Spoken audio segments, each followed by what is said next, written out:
What's up sa inyo mga boss? So today ay part 6 na ng build natin na Malaysian concept build kay YT or kay Smash. Bali ngayon mga boss, sasabihin ko kung paano yung diskarte sa mags conversion ni Legendary. And gagawin nating free wheel both rear and front mags. So tara mga boss.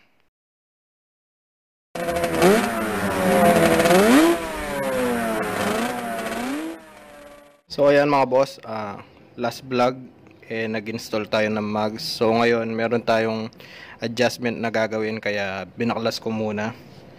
Kagaya nitong rubber damper na in-install natin, yung stock ito galing sa Smash. Ngayon hindi na natin gagamitin to. Ang gagamitin natin is pang wave.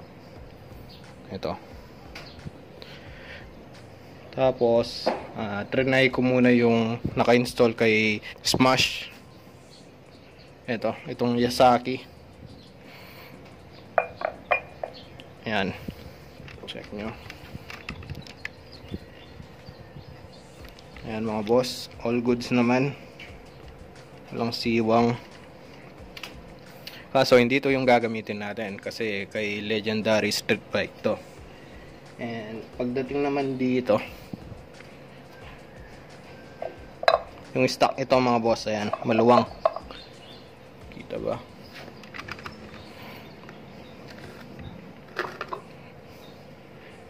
Ayan. Maluwang kaya hindi natin magagamit itong stock ng Smash. Itong sa street bike is lapat na lapat. Ayan. Na Yasaki. So buti na lang meron akong flange dito na pang wave 125. Ito na lang yung gagawin natin or gagamitin natin. Ayan.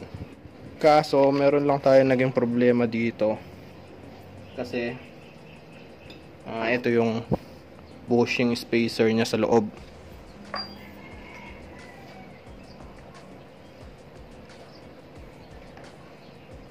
Ito, kapag sinalpak natin yan, ayan, may siwang. Ayan. Pero kapag wala yan,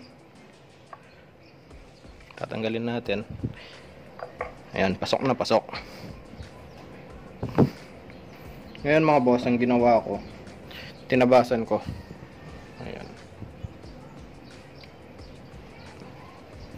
Ngayon kapag ito yung linagay natin, itong tabas, kasi tumatama siya dito sa mismong bearing.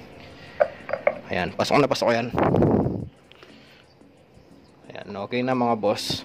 Ngayon hindi ko na pinakita yung ginawa kong pagtabas at saka yung mga adjustment para mabilis na lang tayo. So ngayon okay na tayo dito sa flange. Wala pa tayong sprocket na may lalagay ngayon. And yun. Pagdating naman dito dito sa brake panel natin mga boss. Ayan.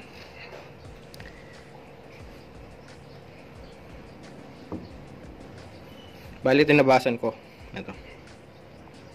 Tinabasan ko yan. Kasi gumagayod siya dito. Or tumatama siya. Ngayon, all goods na.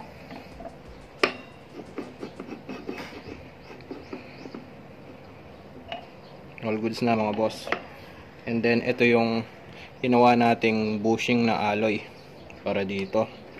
Tapos, meron tayong ginawang isa pang spacer. Mamaya papakita ko sa inyo kung para sa to. So ngayon install na natin tapos tignan nyo. So ayan mga boss, bali hindi ko muna in-install to para makita nyo kung para saan to. Higpitan natin mga boss.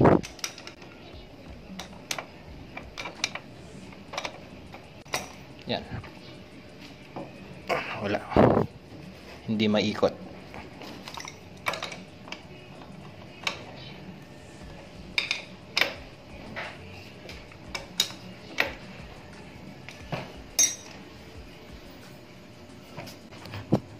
So, lagay natin to mga boss.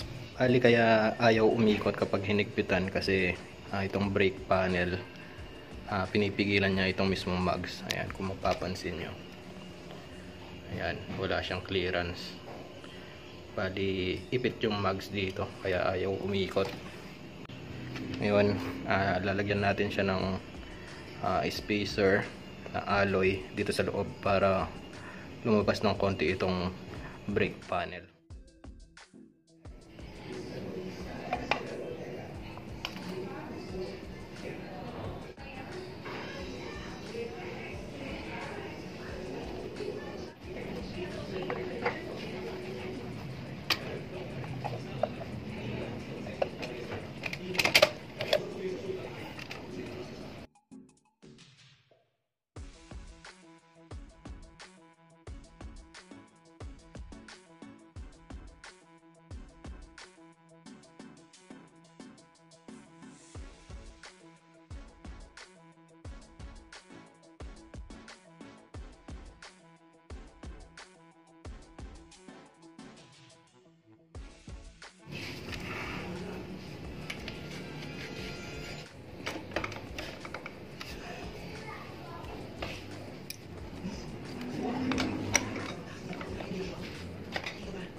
Bale, ayan mga boss, kung mapapansin nyo, meron ng gap between mugs to brake panel. And kung mapapansin nyo din, pre-wheel na yung mugs, hindi na nahihirapang umikot dahil yan sa spacer na nilagay natin. Bali dito mga boss, since na yung swing arm natin is pang wave 125, hindi pasok talaga yan sa smash.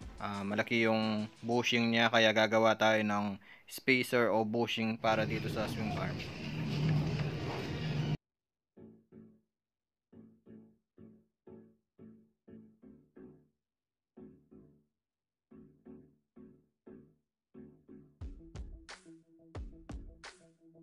And dito mga boss, i-install na natin yung brake pedal nya. Tapos i-install natin siya ng Takigawa na brake arm.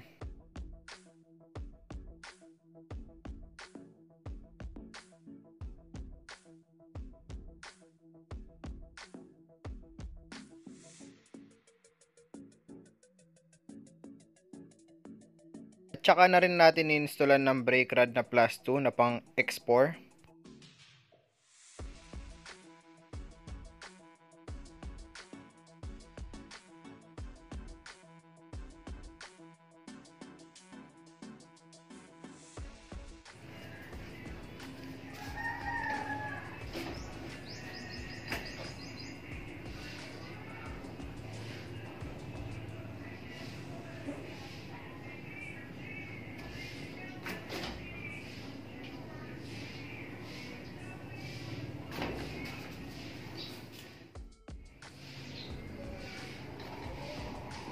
So ayan mga boss, hanggang dito na lang yung part 6 ng vlog natin na build, na Malaysian concept build kay YT.